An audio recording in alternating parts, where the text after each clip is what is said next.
Puntos clave de la tuberculosis. Vamos a empezar definiendo cuál va a ser el complejo Mycobacterium tuberculosis. Van a ser bacterias bacilos ácido alcohol resistentes que, bueno, esta característica que sean bacilos ácido alcohol resistentes se los va a dar el hecho de que tengan en su membrana ácido micólico. Y bueno, van a ser además aerobios estrictos, por lo cual, entonces, aerobio estricto.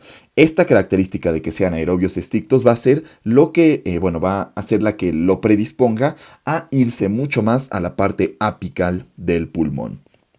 Ahora sí, ¿cuáles son las bacterias que conforman este complejo? Va a ser Mycobacterium bovis, Mycobacterium africanum y Mycobacterium hominis. Esas son las tres bacterias que componen el complejo Mycobacterium tuberculosis.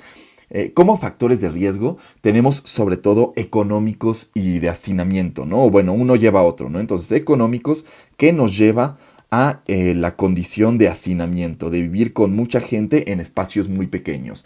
Pero además también situaciones que nos predispongan a inmunocompromiso como diabetes mellitus o VIH. Incluso se menciona que del total de contagiados de tuberculosis, un 9% son portadores también de VIH. Y nada más aquí como medidas de protección, tenemos el hecho de vacunarnos con la vacuna a la BCG, que es la vacuna de la tuberculosis, que nos protege, recordemos, sobre todo contra la tuberculosis meningea y que no se puede poner después ya de los 12 meses. Entonces se tiene que poner antes de cumplir el año de edad. Ahora, aquí es muy importante pues revisar las definiciones operacionales que vienen en la NOM 006. Esa es la NOM que rige todo lo de tuberculosis. Entonces eso es muy importante revisar estas definiciones. Tenemos un caso confirmado cuando tenemos los bacilos ácido alcohol resistentes visibles en la microscopía o cultivo o biología molecular positiva. Entonces cualquiera de estos tres va a ser lo que nos dé el caso confirmado. Tenemos un caso no confirmado cuando tenemos clínica y radiografía sugerente de tener ya la tuberculosis, pero cualquiera de los tres estudios que mencionamos anteriormente, VAR, cultivo o biología molecular, son negativos. Tenemos un caso nuevo y también tenemos un caso previamente tratado. Aquí la diferencia va a ser 30 días de tratamiento. Entonces, caso nuevo va a ser alguien que tenga tuberculosis con menos de 30 días de tratamiento. Y caso previamente tratado es alguien que ya haya recibido tratamiento por al menos 30 días. Entonces, estas van a ser nuestras definiciones operacionales que es muy importante de conocer.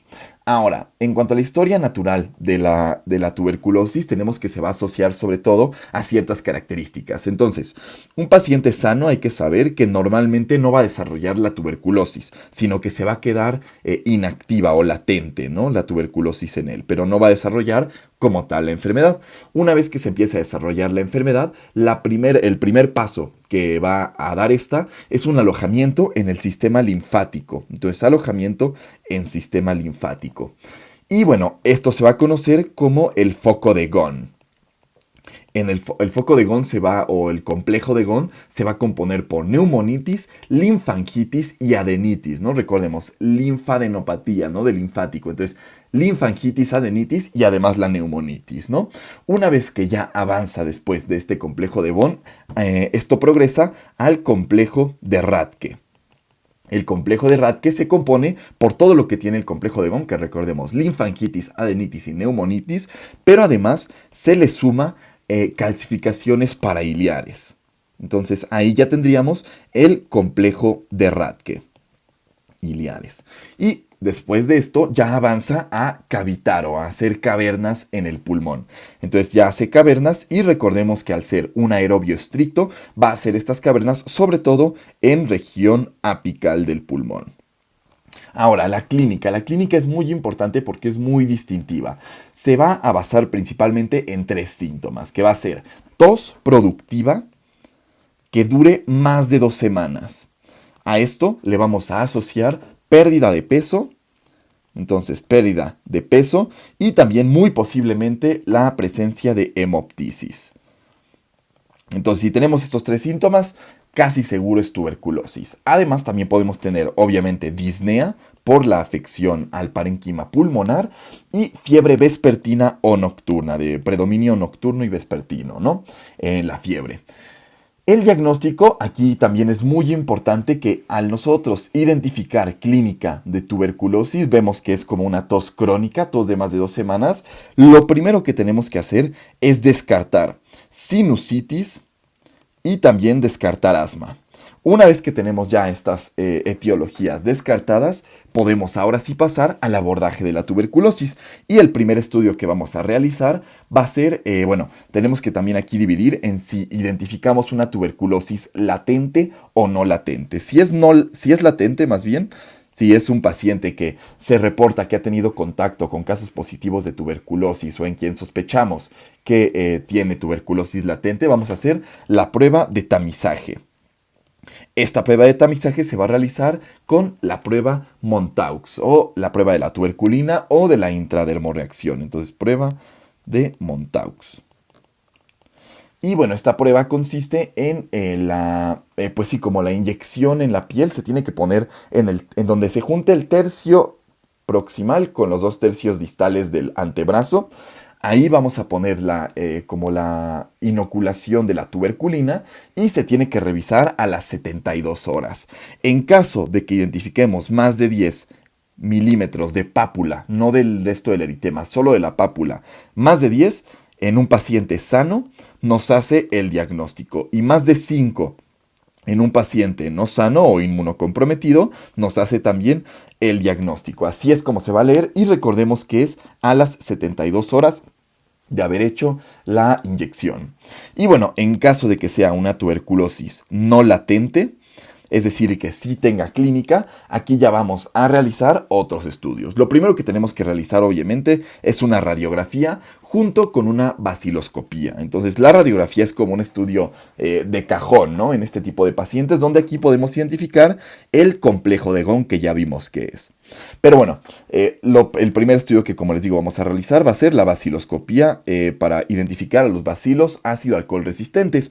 Importante mencionar que esta solo puede ser en caso de que el paciente tenga esputo y que además tenga más de 10 años.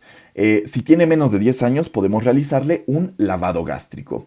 Y bueno, esta también va a ser la que usemos para darle seguimiento mensual al paciente en el tratamiento que vamos a ver en unos momentos. Y bueno, esta baciloscopía se va a reportar el estudio, se va a reportar el resultado a las 24 horas. Va a ser negativo en caso de que encontremos menos de 3 bacilos por campo. Menos de 3 o también 0, ¿no? Se reporta 0, pero con menos de 3 es una baciloscopía negativa. Y bueno, va a ser positiva con más de 3. Y bueno, eso en cuanto a la baciloscopía. Una vez que, si tenemos esta baciloscopía negativa, pero aún seguimos sospechando de tuberculosis, podemos realizar un cultivo. Un cultivo que, como les digo, solo va a ser o solo va a estar indicado en el caso de bacilos ácido-alcohol resistentes negativos o una VAR negativa.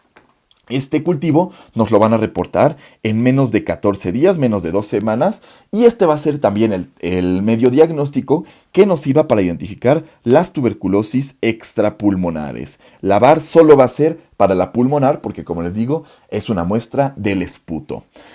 Y bueno, eso es todo en cuanto al tratamiento. En cuanto al diagnóstico, pasamos ahora justamente a el tratamiento que va a estar fundamentado, voy a borrar esta parte de aquí, en la TAES.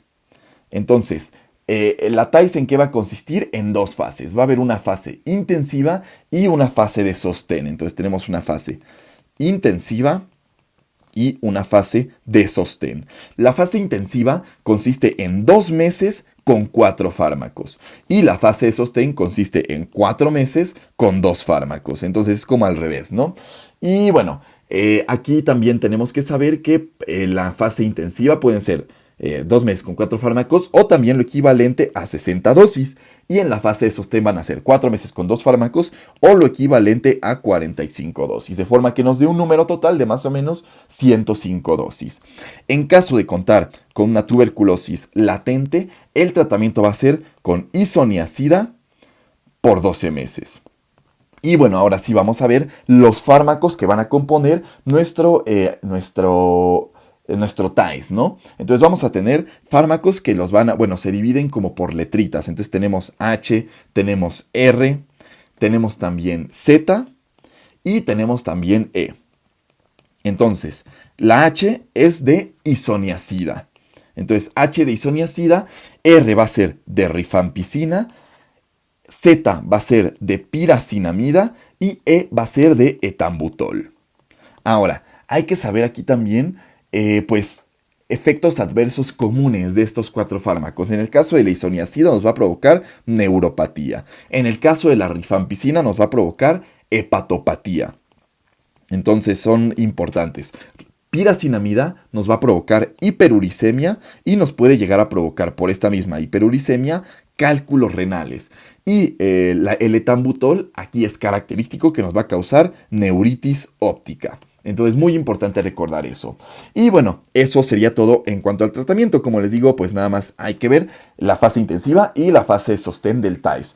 Y bueno, ya nada más aquí como mención, las tuberculosis extrapulmonares, la más frecuente mencionada en algunos textos es la ganglionar, aunque también se nos refiere la genitourinaria como la más frecuente. La característica de la genitourinaria es una piuria ácida y además estéril, ¿no? Esa es la característica de la genitourinaria. Y en tercer lugar tenemos la tuberculosis de columna, que va a ser la que llamaremos como el mal de Pot. Y eso sería todo en cuanto a tuberculosis. De este lado queda el apunte. Muchas gracias.